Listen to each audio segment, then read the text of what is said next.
Fala pessoal, muito obrigado pelo tempo de vocês. Estamos aqui hoje gravando o último episódio de 2023. É, o oitavo episódio do TerraCast. E como não poderia ser diferente, tínhamos que encerrar o ano com chave de ouro. E também, oportunamente, por ser o momento das destinações, entendemos que era o momento de colocar um episódio para falarmos mais tecnicamente das leis. Ah, Danilo, você prometeu um podcast descontraído, falar dos projetos culturais, esportivos, seus resultados, e agora vem com esse episódio técnico. Como é que é isso? Bom, sem dúvida nenhuma, fundamental e primordial que a gente entenda sobre as leis, as empresas, seus contadores, sua controladoria, para que esses resultados apresentados até agora, esses bons projetos continuem sendo executados e cada vez mais ampliando seus atendimentos. É necessário, sim, nós transmitirmos esse conhecimento sobre as leis de incentivo. Tenho certeza que as empresas, as contabilidades e aqueles que ainda não utilizam vão tirar bastante proveito. Ainda mais que eu estou aqui com um amigo, foi um professor para mim, aprendi muito com ele sobre leis de incentivo quando eu comecei a trabalhar com captação de recursos. É o Flavinho Barbosa, conhecido como Flavinho, Flávio Barbosa, conhecido como Flavinho, da FAF, Captação de São Paulo, uma agência de captação de São Paulo, e ele está aqui para compartilhar um pouquinho do conhecimento que ele adquiriu em alguns anos, não vou falar quantos, porque eu posso entregar a idade dele, ele fala mais, mas eu acho que uns 15 anos já, Flavinho, trabalhando com isso. Olá pessoal, prazer estar aqui. Danilo, tem mais ou menos aí, 2007 foi quando eu ingressei nesse mercado. 2023? 16 anos, 16 velho. anos. Bom, então eu interrompi minha pergunta para fazer uma pergunta no meio. E agora eu quero, antes da gente entrar nas leis propriamente dito, eu queria que o Flavinho contasse um pouquinho do trabalho que ele desenvolve na FAF, em São Paulo. Como eu já disse, é uma agência de captação e que desenvolve projetos maravilhosos, são parceiros da Terra Incentivos. Trocamos muito conhecimento, figurinha, projetos, enfim. Estamos aqui para aprender, junto com vocês de casa, mais sobre as leis de incentivo com esse amigo que está aqui hoje. E veio de São Paulo, única e exclusivamente para gravar o episódio do TerraCast. Então, um motivo de muita alegria e orgulho nosso aqui. Flavinho, por favor, fale um pouquinho do seu trabalho da FAF, conte a maneira que vocês trabalham, fale um pouquinho da equipe também, que eu conheço alguns, é uma equipe maravilhosa. Fique à vontade, se quiser também contar um pouquinho da sua história como captador antes da FAF, fique à vontade. Maravilha. Mais uma vez, digo que é um prazer estar aqui, poder conversar sobre esse tema tão importante, né, que é o aproveitamento dos incentivos fiscais. Sabemos que existe um monte de dúvidas ou determinadas questões que envolvem os programas, o tratamento é feito de forma incorreta, e poder aqui esclarecer, falar, vai ser muito bom. Quanto à minha história nesse mercado, como eu disse, ingressei em 2007 e na ocasião não tinha conhecimento algum, né, e precisei passar por... fui ensinado a cada etapa como funcionava a questão da abordagem com as empresas, o entendimento como usar cada lei de incentivo, e permaneci na empresa que me convidou na época por mais ou menos 8 anos. Foi quando em 2015, né, com o objetivo de ampliar o atendimento que eu comecei a enxergar que era possível fazer com as empresas, foi quando nós em 2015 estabelecemos a FAF Consultoria, e através dessa empresa, através da FAF, a gente passa hoje a dar um suporte que assim eu desejava, que não era somente a captação de recursos, né? Quando eu ingressei nesse mercado, a princípio, o meu papel era fazer só o trabalho de a intermediação, né? A questão das empresas que têm ali um imposto e levar essas empresas a apoiarem projetos que tinham ali o direito de receber desses impostos, do caso seja ICMS ou imposto de renda. Mas ao passar desses 8 anos iniciais, eu comecei a entender que o mercado era muito mais amplo que foi me apresentado. Tinha ali outras possibilidades, tinha uma condição melhor. Eu comecei a analisar que haveria a possibilidade de ampliar e melhorar muito a condição do terceiro setor. E aí foi quando nós, assim, tomamos a decisão de estabelecer a FAF. A nossa equipe hoje é uma equipe preparada tanto para elaborar projetos, captação de recursos, o processo de liberação de recursos e também o processo de execução do projeto, planejamento, para respeitar o plano de trabalho daquele projeto que foi aprovado, e também a prestação de contas. Hoje nós conseguimos atender todas as etapas possíveis de um projeto, isso de todas as leis. Fazendo isso hoje, permite que a gente qualifique cada vez mais a entrega dos projetos, que era uma coisa que eu começava a analisar antes da FAF, que tinha necessidade de melhorar, e agora, naturalmente, na condição, né, de poder ali ser diretor da empresa e automaticamente auxiliar os projetos da maneira que eu enxergo que é melhor, assim a gente consegue trazer uma qualificação para a entrega dos projetos e automaticamente uma satisfação para quem patrocinou o projeto. Que legal, Flavinho. Eu mesmo não sabia que vocês já conseguiam atuar na elaboração de todas as leis. Sabia do esporte, da cultura, até hoje você me contou um pouco mais, que é também um trabalho bem mais desenvolvido que eu já estava sabendo, inclusive muito rápido, parabéns. Sem dúvida, essa experiência que você teve antes só como captador trouxe para você aplicar agora e com essa qualidade que já está. E aí, mesmo Pronom, Pronas, idosos, em que envolve um pouco esse lado assistencial e de saúde, vocês têm pessoas qualificadas lá também ou vocês têm parceiros que vocês indicam, no caso da elaboração desses projetos, dessas leis? A gente trabalha com parceiros, pessoas capacitadas que se especializaram justamente na parte do Pronom e do Pronas. Na parte da criança, do idoso, nós mesmos conseguimos elaborar os projetos. Legal. Recentemente saiu um edital do CONDECA, que é o Conselho Estadual, Sim. e a minha própria equipe se organizou para atender a demanda que tínhamos e dentro do prazo necessário, estabelecido, entregamos os projetos. Ou seja, a gente conseguiu se estruturar de uma maneira que, quando chega para nós um proponente, uma entidade, uma pessoa que quer desenvolver projetos, e ela precisa ali ser instruída, precisa entender como funciona cada etapa, hoje, diretamente, nós conseguimos dar todo o suporte possível. Muito bom, Flavinho, muito bom.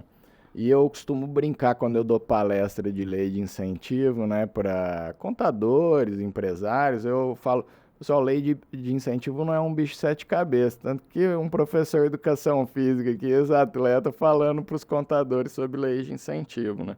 O que precisa, sim, é de estudo, né, que é como você falou, e empenho, né, de fato se debruçar a burocracia necessária, que pensando no proponente existe. No caso da empresa é muito mais tranquilo, né, a destinação não envolve nenhum processo burocrático, é muito simples, mas nessa parte do proponente, da elaboração de projetos, sim, é bem mais burocrático. Flavinho, e você com essa experiência aí de mais de 15 anos, o que você consegue elencar como os pontos principais assim, de benefício para o contribuinte que faz a destinação? O benefício que eu falo, assim, o que ele enxerga como retorno para ele? Assim, por que eu vou deixar de mandar tudo para o governo? E, claro, ele tem o direito de aplicar, né? Mas por que ele vai optar em não ir lá e pagar uma DARF 100%? Enfim, lógico que eu estou falando de forma resumida, quebrar e aplicar nos projetos, seja pessoa jurídica ou pessoa física. É claro que os benefícios podem ser distintos para um e para outro. Eu queria ouvir sua opinião nesse sentido, porque muitas vezes eu ouço das empresas, né? Eu termino de falar, né, sobre as leis, aí eu escuto, mas nossa, tão bom, né? Não tem por que não fazer, né?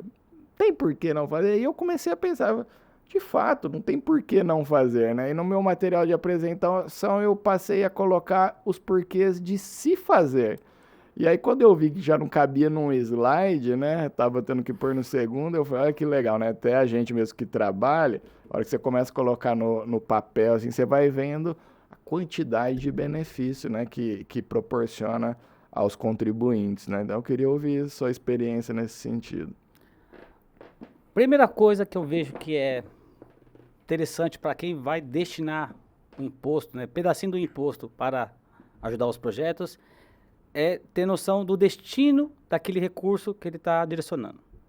Se ele paga o imposto integral, ele está pagando ali o que é devido para o governo, mas não sabe como será utilizado o valor que está sendo recolhido no imposto. Quando ele tem ali a oportunidade de destinar, ou seja, poder escolher para onde destinar, já é algo satisfatório. Ainda mais se, além dessa destinação, ele se aprofundar em saber como aquele projeto vai ser desenvolvido. Então, esse é o primeiro ponto. Além disso, tem a satisfação... Nesse caso, seja pessoa física ou jurídica, é ótimo isso, né? Perfeito.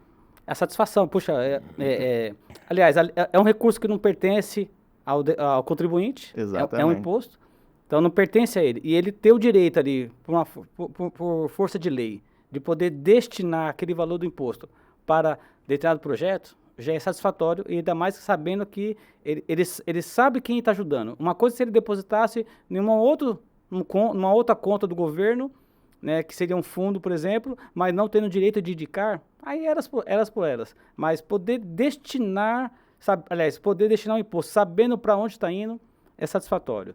Sabemos que para as empresas, além da destinação, ela tem o direito do retorno institucional. Poder veicular sua logomarca junto àquele projeto que ele está apoiando. Já é uma outra satisfação de poder ali ter um ganho, uma contrapartida, que a gente usa essa expressão, né? Contrapartida pelo ter apoiado um projeto e a sua marca poder ali ser divulgada, né? Isso, a gente entende também, né, que é o direito de poder não só usar o imposto, mas também ter uma exposição, né, institucional da sua marca. Além disso, né, hoje é possível a gente poder destinar recurso para projetos e aquele projeto que recebeu aquele recurso, dependendo do projeto, ele vai atender muita gente. E aí você aí tem uma questão chamada promoção social, né, de você poder promover o social usando o imposto, que é uma outra satisfação que cada contribuinte, seja pessoa física, pessoa jurídica, tem que ter também por estar usando um tributo, um recurso que não pertence a ele, é do governo, mas que ele está tendo ali o direito de poder destinar para um projeto da sua escolha, ter a sua marca envolvida e ainda promover o lado social. E tem alguns projetos que ainda, além de promover o social, promove também uma relação com seus próprios colaboradores, podendo envolver ali os colaboradores que trabalham naquela empresa participando do projeto. Aí tem uma relação vasta de atividades e opções que ainda fica disponível para a empresa que apoia e assim a pessoa física também. Legal. E no episódio anterior que nós gravamos, o pessoal do judô, e é também uma linha de pensamento nosso do ciclismo, quando o projeto vai para outra cidade, a gente contratar pessoas da cidade, né?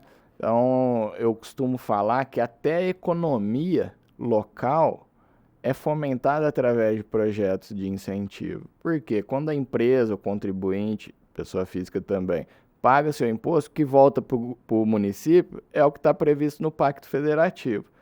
Através do incentivo fiscal, a gente ainda consegue deixar mais uma parcelinha, porque o projeto ele vai contratar pessoas na cidade, ele vai comprar material, vai contratar serviços e por aí vai, né?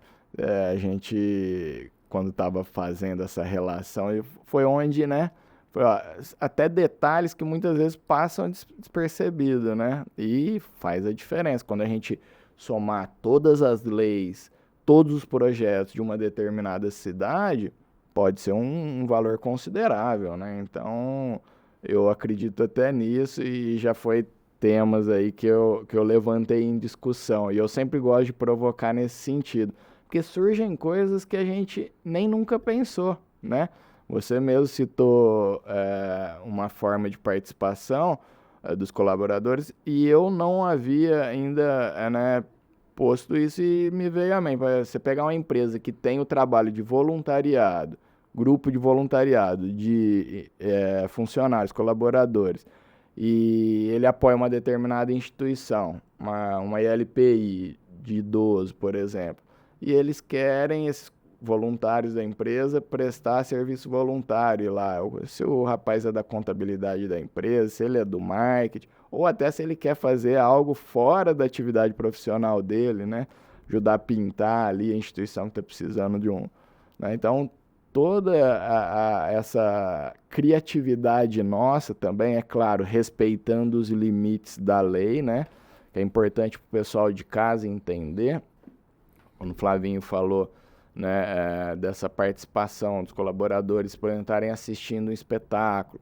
As leis, elas permitem que uma parte, né, um percentual, no caso atual normativa, 10%, pode ser distribuído aos patrocinadores. Então, os patrocinadores podem, com isso, dar acesso à cultura através dessas cortesias aos seus colaboradores ou aos seus fornecedores, clientes, e, né?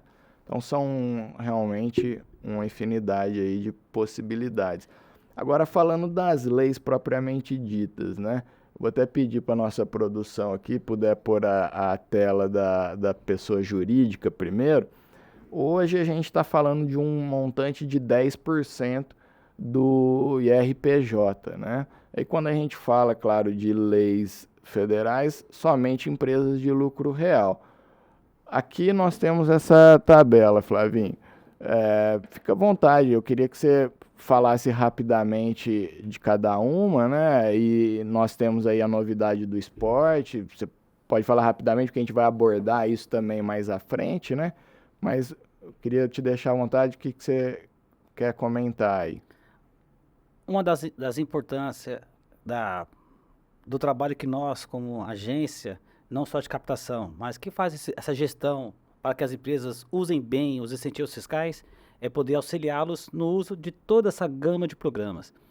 Quando a gente, contratado por uma empresa, consegue passar para ela que ela tem uma infinidade de oportunidades através do imposto, e aqui a gente tem aqui uma relação de programas que ela vai poder aproveitar, veja só, na esfera cultural, que tem 2 programas, o da cultura, né, de incentivo à cultura, a famosa Lei Rouanet, e também, no mesmo percentual, tem também a lei do cinema, a lei do audiovisual, só que nós estamos falando em 4%.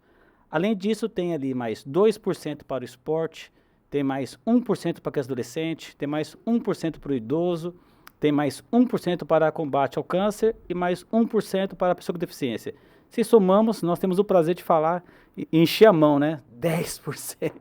Né? Nós somos da época que era 7, né, Flávio? E poder falar hoje que nós temos, assim, a oportunidade de aproveitar, né, 10% do imposto de renda para poder incentivar projetos de N natureza, uma coisa que é importante frisar, o governo destaca que cada percentual é restrito aos programas. Ou seja, uma empresa que queira destinar somente para a cultura, ela está limitada a 4%. Ela não pode pegar os 2 do esporte e fazer cultura.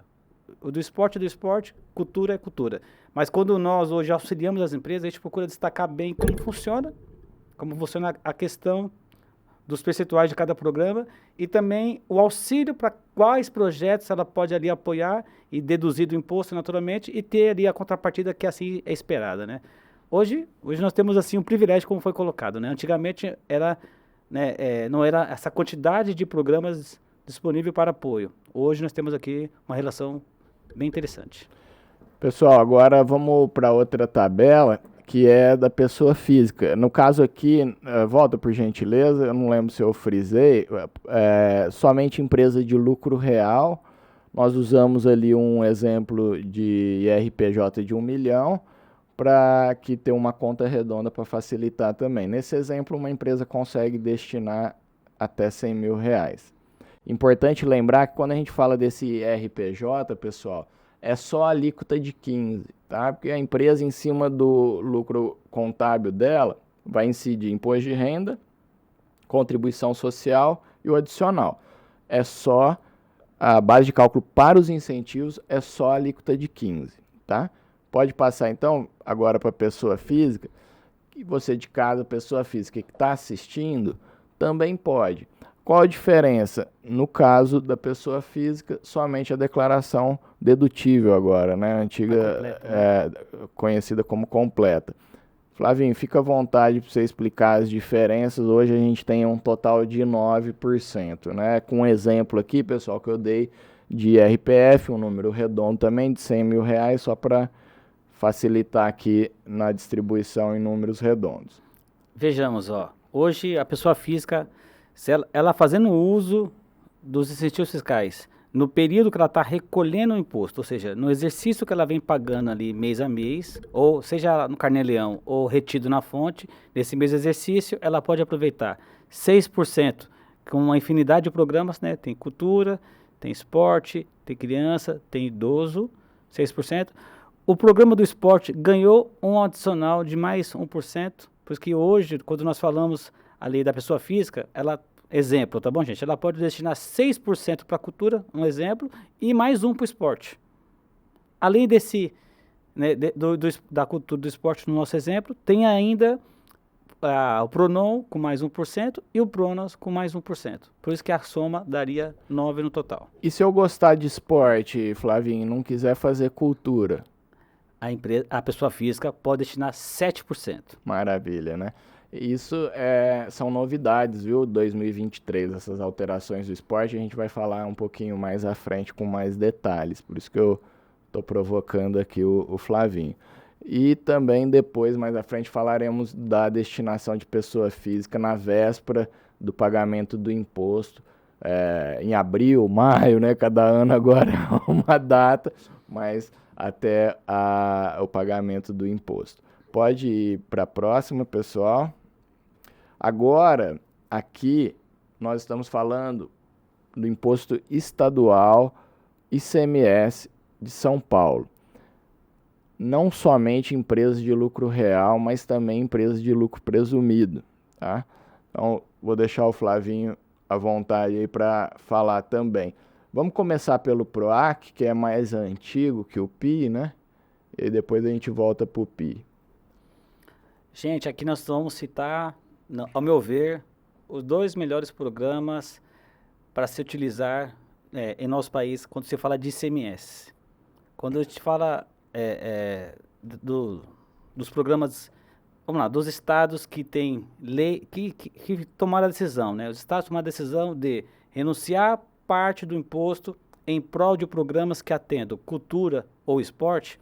O estado de São Paulo sai na frente, com o PROAC e o PI. Aqui temos aqui o exemplo do PROAC, onde o contribuinte ICMS presumido ou real pode utilizar 3% do seu ICM para fomentar e incentivar projetos culturais. O formato que o programa foi criado que é interessante, né? Porque nós temos ele é todo sistematizado, né? Ou seja, através do site da Fazenda, você realiza toda a operação. Ou seja, você tem acesso ao valor disponível no mês, você tem acesso ao projeto, do próprio site você emite o boleto e assim você conclui ali a destinação de recurso. É um dos melhores programas que nós temos no país, né, via ICMS. O que nós só lamentamos um pouquinho é que precisa ter mais dinheiro, né, Danilo? O estado de São Paulo, né, começou bem, né, e na época, quando fez as suas primeiras renúncias, nos primeiros anos, o programa durava o ano inteiro. Hoje, por conta da renúncia fiscal, que é disponibilizada hoje para as empresas usarem o ICMS, o valor da renúncia é compatível a pelo menos 5 meses. Né, e que o nosso pleito é que possa ampliar isso. Acho que já são praticamente 5 anos a cultura sem reajuste. O esporte teve um reajuste, mas muito pequeno, né? Para o pessoal de casa entender melhor, o PI, o PROAC, ele só dá início todos os anos a partir do momento que o governo solta uma portaria dizendo: eu vou renunciar X milhões para a cultura, X milhões para o esporte. Há praticamente 5 anos é 100 milhões para a cultura. E o que o Flavinho está querendo dizer é que tudo aumenta de preço, o número de projetos também aumenta, perdão. E o valor renunciado pelo governo para aquele ano é o mesmo. Então, o que antes durava 10 meses, os 100 milhões, hoje dura 5 meses, como o Flavinho mencionou. E acaba gerando uma concorrência grande, claro, por esse recurso, e infelizmente muitos projetos acabam não conseguindo ter êxito na captação, né? A concorrência acaba ficando maior. E estendo aqui o pleito do Flavinho, acho que é de todos os proponentes e captadores, que o Estado, de fato, entenda que é necessário aumentar. E com a sua experiência, Flavinho, a Terra Incentivos não tem essa experiência de trabalhar com leis de ICMS do outro estado. A FAF acho que trabalha com a de Minas, né? Tem mais alguma, só Minas também, São Paulo e Minas? Até no nosso site a gente divulga, né, os programas estaduais que nós atuamos. São Paulo, Minas Gerais, ou de Santa Catarina na área cultural, ou do Paraná, tanto na cultura como no esporte. E se não estiver enganado, são esses. Flavinho, e por curiosidade até minha, já que eu não trabalho, eu nunca me aprofundei. Lá não é informatizado, né? Até onde eu tenho conhecimento, não é de hoje que eu tentei algumas informações por provocações de cliente, mas entendemos que não era o nosso foco e não tenho informações principalmente atualizadas. É no papel mesmo? Como que é o procedimento aí dessa renúncia e dessa informação ao governo, né? Bom, como eu disse, São Paulo, o fato de ter sistematizado facilita muito para quem vai incentivar os projetos. Na parte desses demais estados, ainda como você mencionou, é feito à mão, né? Ou seja, através você tem acesso automaticamente as informações através do site dos governos, mas a maneira que você faz ali a parte operacional de escolher o projeto, né, destinar o imposto, tudo ainda é manual. E como tem sido a experiência assim, em relação à efetividade, à assertividade? É 100% certo? A sua pergunta ela é oportuna. O fato de São Paulo ter facilitado para quem vai incentivar, a gente se depara com o que nós comentamos há pouco. É dado uma renúncia fiscal, uma portaria que estabelece ali uma renúncia fiscal, no caso da cultura 100 milhões, e pela adesão e pelo volume de adesão das empresas que aproveitam o ICMS para fomentar projetos, para apoiar projetos, né, automaticamente esgota rapidamente, né, a renúncia fiscal, porque a forma fácil que foi estabelecida de se fazer uso. Já nos demais estados, que aqui eu mencionei, é dado também uma renúncia fiscal anual, mas essa renúncia ela não é esgotada. Justamente por essa dificuldade operacional. Exatamente. Que interessante, hein? A gente até, com alguns estados, né, a gente tem buscado orientar eles a como poder melhorar. Usamos muito o exemplo de São Paulo nesse sentido, para poder, de alguma forma, facilitar o entendimento. Alguns já têm se mexido, alguns têm, assim, aos poucos, melhorado o mecanismo, mas ainda a gente percebe a dificuldade de todas as empresas interessadas aproveitarem por conta, né, da parte operacional.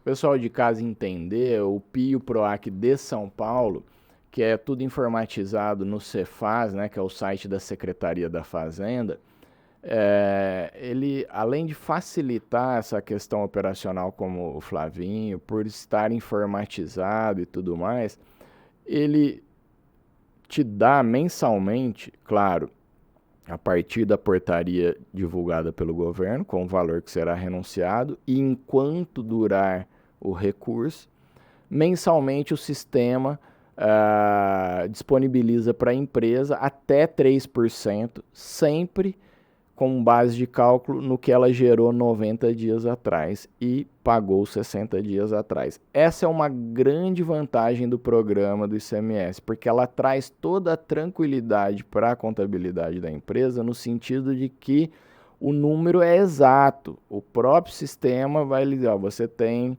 10.833,84 centavos, por exemplo.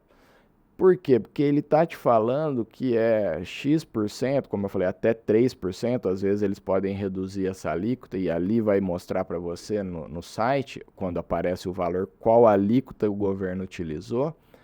Ele está ali falando em cima de um imposto pago, né? Eu sempre dou esse exemplo e comparo com os contadores, que o imposto de renda é um imposto a pagar, né? Então, é onde o contador, ainda dentro do exercício, seja ele trimestral ou anual, ele tem que fazer uma estimativa do que ele vai pagar de imposto de renda no mês seguinte e, em cima dessa estimativa, fazer a destinação. Mas aí é onde entra a segurança das empresas que trabalham com agência, como a Terra Incentivos, como a FAF. Porque nós temos como orientar, principalmente no início do uso dos incentivos, formas conservadoras, né, mecanismos conservadores, para que a empresa nunca supere os percentuais que nós mostramos há pouco, já que a ideia é levar oportunidades às empresas que seja 100% dedutível, né, Flavinho? E nunca gerar nenhum custo, nenhuma despesa a mais, além daquela que a empresa já tem que pagar ao governo. Então, essas são duas diferenças entre a lei estadual e federal. Federal, você destina em cima do imposto a pagar. Lei estadual, ICMS, você destina em cima do imposto pago. Então, isso traz muita tranquilidade à parte contábil e fiscal da empresa. Flavinho, agora mudando um pouquinho, e a gente falando especificamente da cultura, a gente tem até aí por mudanças de governo ou entendimentos dos gestores que entram, acho que se a gente olhar em comparação com as outras leis, muda com mais frequência as suas normativas, né? Mas esse ano a gente teve um ponto interessante que eu quero ressaltar e debater com você, que é a inclusão da música regional no uso do incentivo à cultura no artigo 18. Para quem não sabe, em casa, depois eu explico, o Flavinho pode explicar melhor, o entrevistado aqui é o Flavinho, não eu, o que é a diferença do artigo 18 e 26. Então, que antes, né, essas músicas regionais não entravam no artigo 18 e agora estão entrando, como sempre pôde, músicas instrumentais e eruditas. E o que você acha dessa novidade? Fique à vontade já para também falar sobre a diferença do artigo 18 e 26 que eu mencionei aqui, Flavinho, por favor. Essa questão do artigo 18, 26, muita gente desconhece o que significa isso, né? E é bom esclarecer. Um projeto cultural aprovado pela Lei Rouanet, no artigo 18, permite à empresa que está incentivando o projeto deduzir do imposto o valor destinado 100%, naturalmente respeitando um limite de até 4%. Quando uma empresa apoia um projeto no artigo 26, ou seja, aquele projeto cultural foi enquadrado durante a sua aprovação no artigo 26, a empresa ela não tem o direito de abater 100%. Ela tem uma dedução parcial. Dependendo do projeto, 30%, dependendo da configuração do projeto, 40%. Essa questão ela é determinante porque tem muitas empresas que eu já vi que já destinou recurso para projetos, artigo 26, achando que poderia deduzir 100%, fez a dedução do valor integral no imposto e, naturalmente, com o passar do tempo, dos anos, a Receita Federal, identificando aquela situação, ela aciona a empresa a ter que regularizar a sua situação. A gente sempre destaca, né? Uma das primeiras coisas que nós fazemos na FAF Consultoria, quando um projeto é aprovado e nos é apresentado, é avaliar qual artigo ele foi aprovado. Se foi no artigo 18, automaticamente já informamos que aquele projeto ele é viável até para a questão da captação, porque para quem vai patrocinar vai ter o direito de descontar 100%, mas um projeto no artigo 26, a gente já costuma dizer, olha, é um pouco mais difícil a captação, até porque vai exigir que o contribuinte, que a empresa que vai usar o imposto, ela não tenha direito de abater 100%. Ou seja, além de destinar do imposto, essa empresa ela tem que ter ciência que ela não vai ter uma dedução integral, é parcial. Quanto à novidade, os projetos de música, né, antigamente era só previsto, né, no artigo 18, música erudita e instrumental. Agora, além da erudita e instrumental, agora passou a ter o direito às músicas regionais. Ou seja, a gente conta isso muito no Nordeste, né? O frevo, o axé e assim por diante. Esses gêneros musicais de cunho regional, hoje podem ser assim enquadrados e aprovados na Lei Rouanet, ou Lei de Incentivo à Cultura, no artigo 18. Ou seja, além de poder ter o projeto, quem promove esse tipo de música ou de trabalho tem agora também dá uma condição melhor perante a empresa que vai apoiar de descontar do imposto 100%. Nós entendemos que agora vai ter um volume maior de projetos nesse sentido, né, buscando patrocínio, buscando o apoio das empresas, e vamos também ver muitas empresas incentivando esse tipo de projeto. E na FAF, vocês recusam projetos de artigo 26 ou não? Depende do interesse da empresa. Se determinada empresa, ela de fato entende que aquele projeto tem sentido para ela, no artigo 26 no caso, e se assim ela deseja apoiar, a gente deixa claro para ela que o apoio pode ser feito respeitando, né, o lançamento contábil, que, como já foi dito, não permite descontar 100%. Mas no portfólio não fica ali projetos de artigo 26, igual a nós também não. É muito difícil, né, a captação de recurso sem a dedução fiscal, né? Eu que tenho origem no esporte, no início não utilizava da lei de incentivo, sei o quanto é difícil, né? E às vezes, eu não sei na FAF, mas na Terra, acontece de nos procurarem muitas vezes para buscar patrocínio, né? Porque a agência de captação de recursos. Eu, em alguns momentos lá atrás, eu até tentei assumir alguns desafios. Hoje, eu já prefiro recusar, porque, primeiro que pelas experiências anteriores, muita demanda de tempo e energia para baixo resultado, tanto para nós como para o próprio projeto, e tira um pouco o foco, né, da captação mesmo dos projetos incentivados, né? E até acho que um pouco por o pessoal de Ribeirão e região me conhecer pelo ciclismo e tal, né? Vamos lá procurar que o homem é bom para captar recursos. E não é, né? Captar patrocínio sem ter a dedução fiscal é um desafio muito grande, né? É um trabalho quase que de herói, né? Então a gente, na Terra Incentivos, hoje prefere negar esse tipo de desafio, de parceria, que a gente entende até que acaba levando, às vezes, uma expectativa para o projeto proponente e que, na grande maioria das situações, a gente não consegue atender. Claro, muito diferente dos incentivos, que o êxito é muito maior, né? Uma questão importante aqui referente às empresas que recebem muitos projetos, porque é natural, né? Hoje irem direto nas empresas, isso, né? Tem uma infinidade de projetos hoje aprovados, né? E é comum quem tem projeto bater na porta de A, B, C, D empresas, né?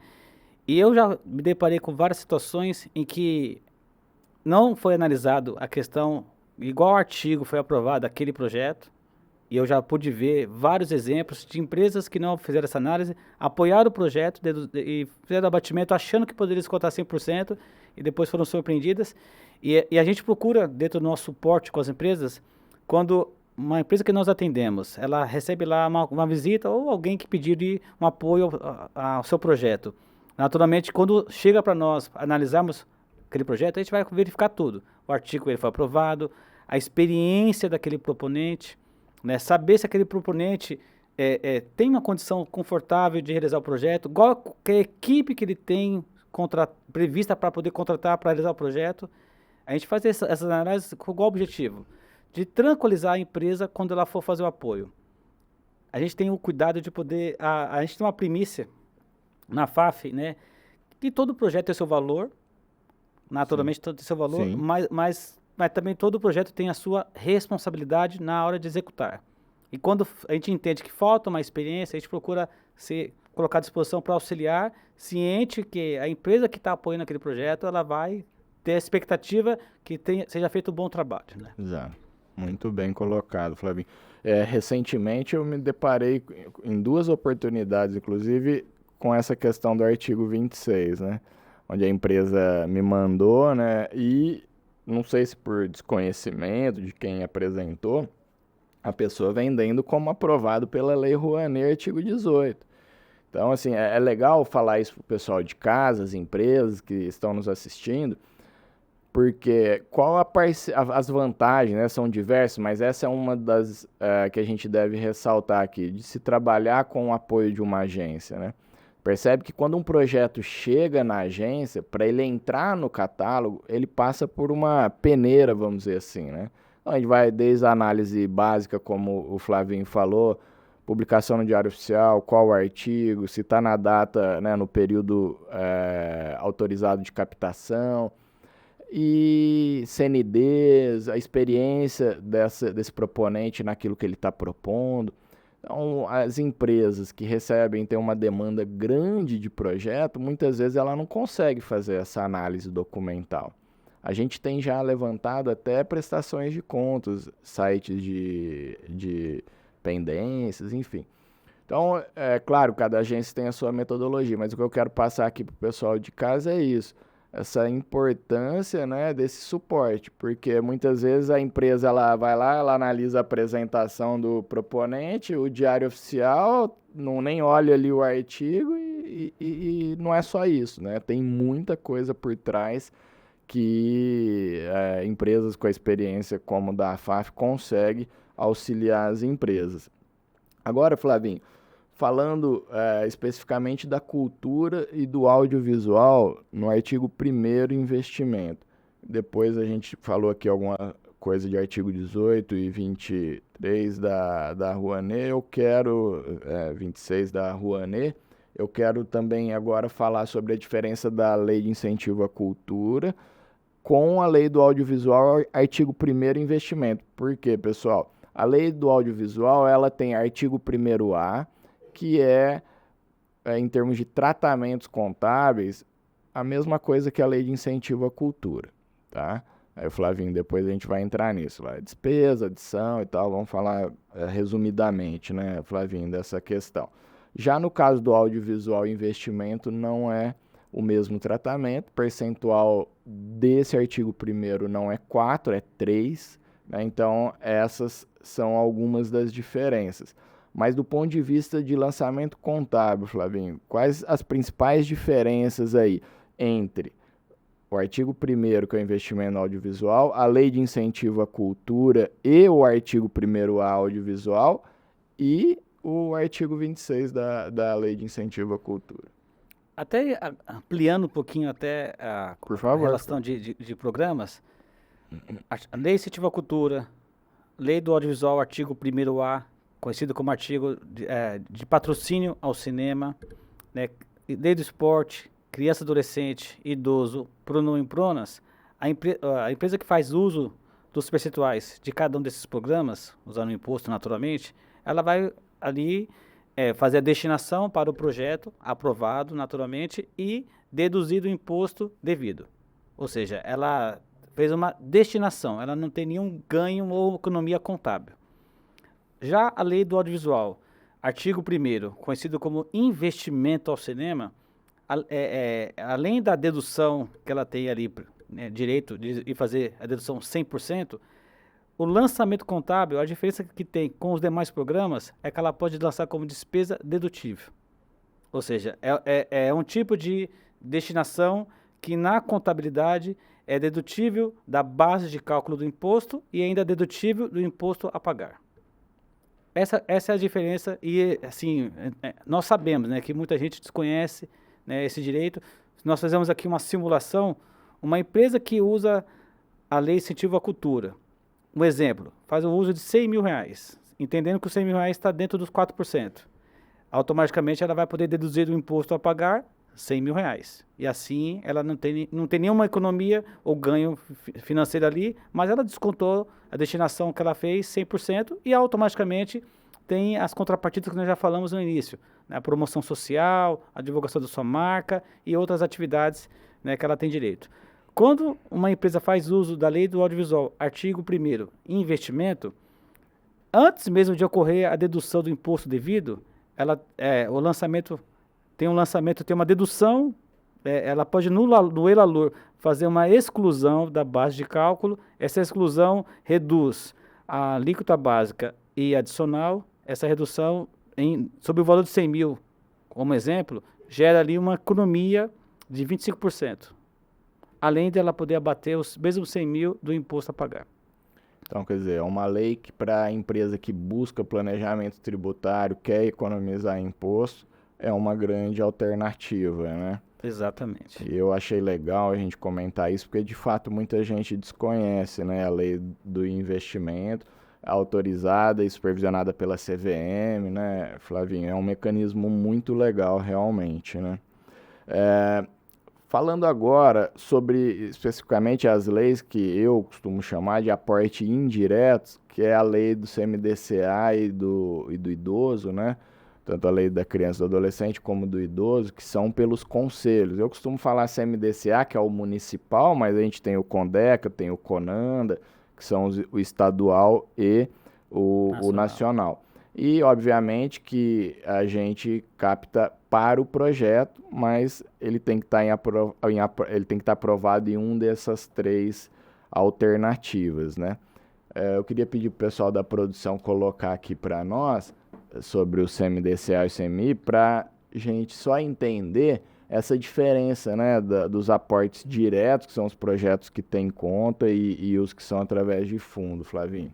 Danilo, aqui eu vou aproveitar a oportunidade e esclarecer uma questão das doações, principalmente do CMDCA, como foi informado. No mercado, de modo geral, né, foi usado houve um erro, uma falha por parte de algumas pessoas quando falaram daquela doação casada. O que seria essa palavra doação casada, né?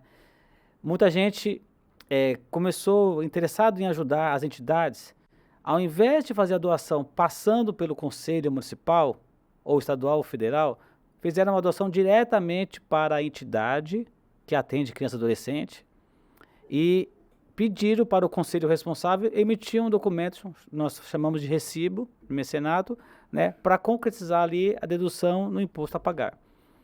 Esse tipo de doação, esse tipo de atividade, de fato, ela não é permitida, porque a lei em nenhum momento dá direito de fazer uma doação diretamente para a entidade. Por força de lei, é necessário passar pelo conselho, para depois o conselho transferir o recurso para um projeto aprovado à entidade que vai realizar o trabalho. Mas o que eu achei interessante mencionar aqui é que até a doação correta, que é essa que passa pelo conselho e depois chega para a entidade, foi tratada por muita gente como doação casada. E aqui é uma coisa que eu quero aproveitar e esclarecer. Doação casada, aquela que nós podemos falar que foi feita de forma incorreta, é aquela que foi aquela doação direto para a entidade, sem passar pelo conselho, e o conselho ainda emitiu um documento. Aí sim é incorreto.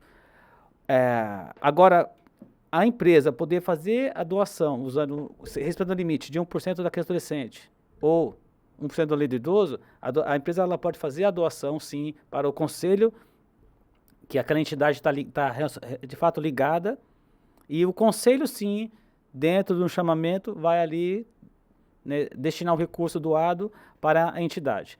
Lógico que tem conselho que estabelece ali um percentual de retenção. Alguns retêm do valor doado pela empresa, retém 10%, outros 20%, né? E essa regra de igual percentual fica livre para o conselho definir, né? Mas o que é mais interessante é quando o conselho, assim, deixa claro que a empresa pode doar e o valor que dá da doação, uma grande parte dela, daquela doação, vai chegar para a entidade. Tem conselhos que estabelecem a seguinte regra: nós é quem decidimos... Pessoal, muda aqui, por favor, produção, o próximo. Isso, esse aí, ó, né? O que o Flavinho tá falando é isso, pessoal. Então a gente tem 3 exemplos, tanto de conselhos municipais da criança, conselhos de criança como de idoso, que a empresa destina ao fundo, mas ela não permite a sensibilização, que é ela escolher a instituição. Então, quer dizer, vai tudo ao fundo. E lembra, no início, lá atrás, o Flavinho, no início da entrevista, falou qual um dos maiores benefícios da empresa ao destinar o recurso. É poder aplicar e ver a sua aplicação, o projeto acontecendo, algo transformando. E não permitindo a sensibilização, a empresa não sabe para qual projeto. Então a gente percebe que municípios que adotam isso, que é a grande minoria, não se alavancam na captação, não tem bons resultados na captação, né, Flavinho? E o que a maioria que a gente vê, que é esse do meio aqui, que é o misto, que é o que você está falando agora, né, Flavinho? Então a empresa, ela destina lá, tem 10 mil para destinar, ela quer escolher a entidade X. Aquele conselho onde ela aprovou retém, por exemplo, 10%. Então o conselho vai ficar com 10% e 90% vai para a instituição que a empresa escolheu. Esse é o misto, e é o que acontece na grande maioria. E os percentuais, municípios com percentuais menores, também têm, vamos dizer assim, um olhar melhor por parte dos empresários, por conta do que eu acabei de falar. Quanto mais o recurso puder ir aonde ele quer aplicar, mais transparência em todo o processo. E por fim, que é a minoria, eu só ouvi falar, acho que de Curitiba, que não retém nada e vai 100% para as instituições. Mas eu também entendo que o conselho precisa, né, Flavinho, ter um recurso para se manter, para capacitação das instituições, para democratizar também com instituições menores que não têm condições, às vezes, de fazer uma captação como as grandes instituições. Então, eu acho que, assim, eu não sei, quero ouvir tua opinião, Concordo é claro. Contigo. Eu acho que o misto aí é o mais democrático e é o que as empresas gostam um pouco mais, vamos dizer assim, né? Deixa eu passar aqui uma notícia, que imagino que você já esteja sabendo. O Conanda, esse ano, dentro das suas atualizações, também trouxe na nova resolução a seguinte exigência para os conselhos. Até então, tinha ali a questão dos conselhos que dão uma decisão. Quem decide o destino final do recurso somos nós, conselheiros, né? E, como foi dito, não é a grande maioria, tá bom? É uma minoria que assim trabalhava.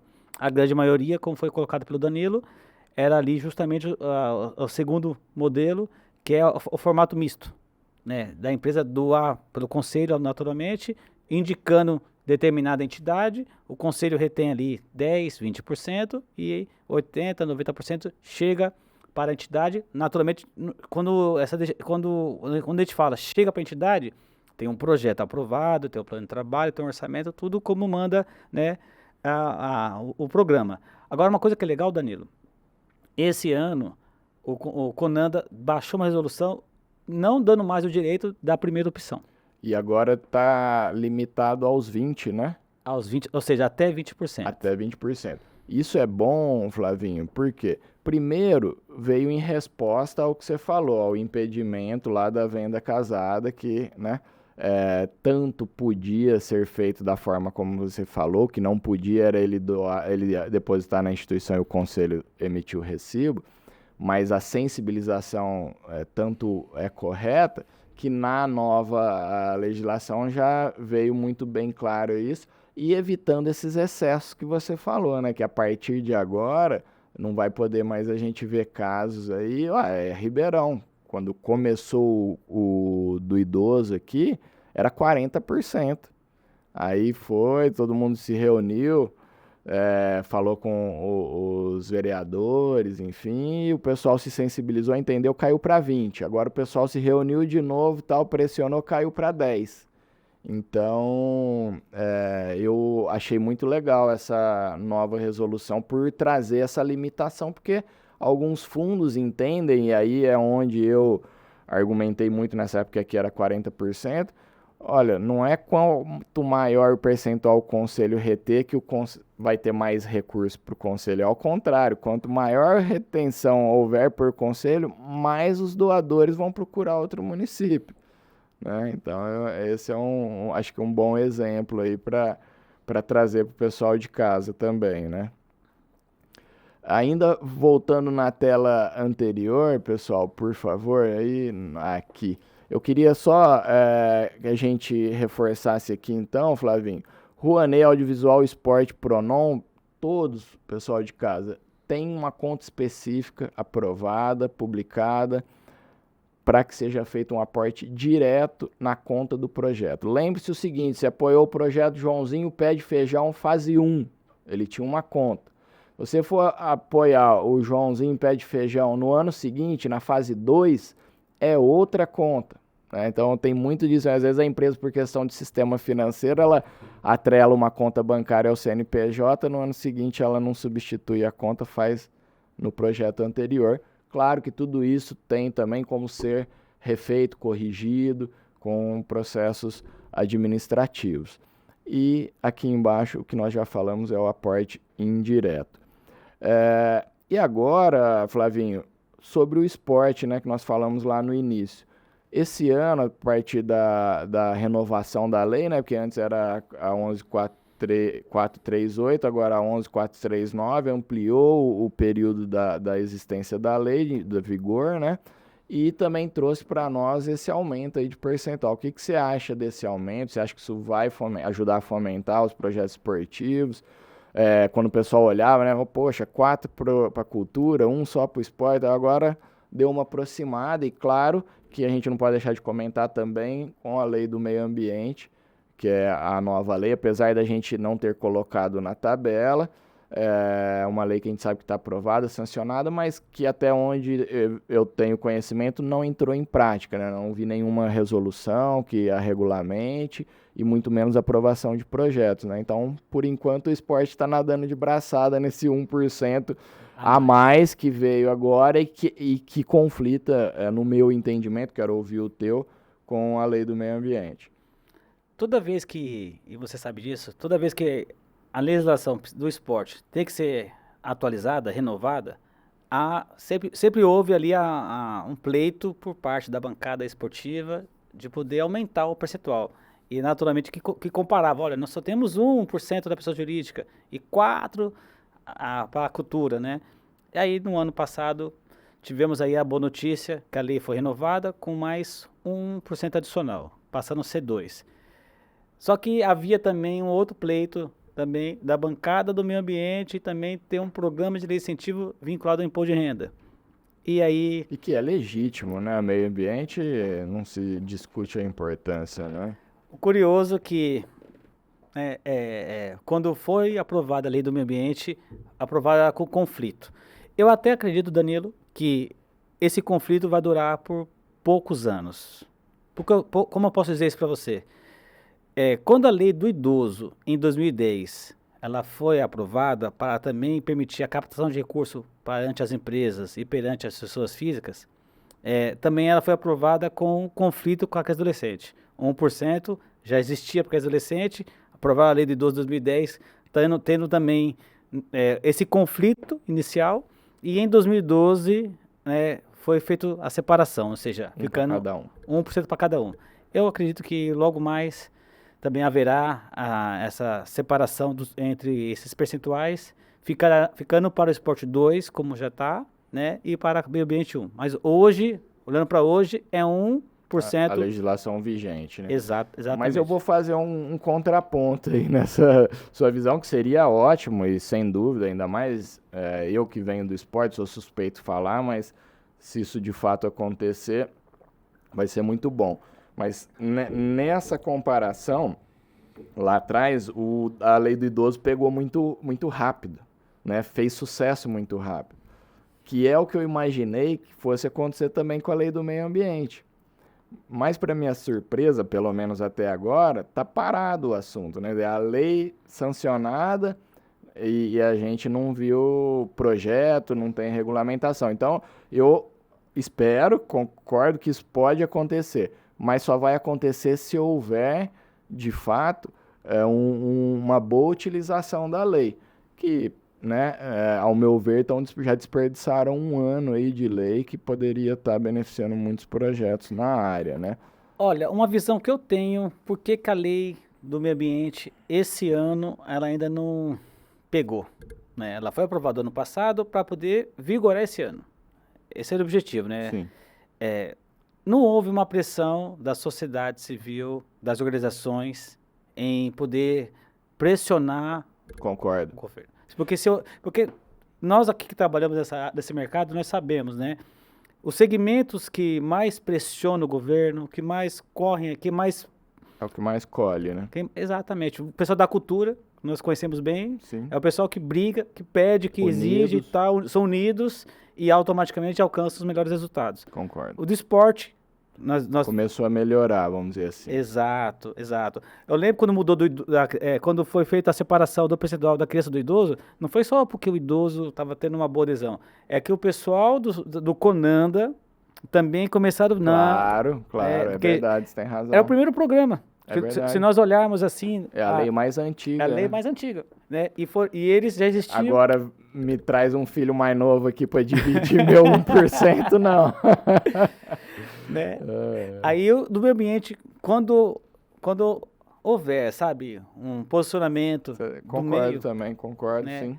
Agora, se o meio não se movimentar, e aqui tem uma palavra, a gente somos do mercado, né? A gente está aqui para poder auxiliar, naturalmente, o pessoal do meio ambiente também a se mobilizar, a se mexer, porque se houver pressão do setor junto ao poder público, tenho certeza que as coisas podem funcionar melhor. Concordo.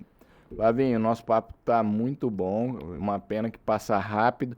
Eu quero que você faça aí uma mensagem final, um apanhado aí para as empresas, no sentido de motivar o uso dos incentivos, aquelas que ainda não utilizam, ou aquelas que utilizam uma ou duas, que possa ampliar e usar na totalidade.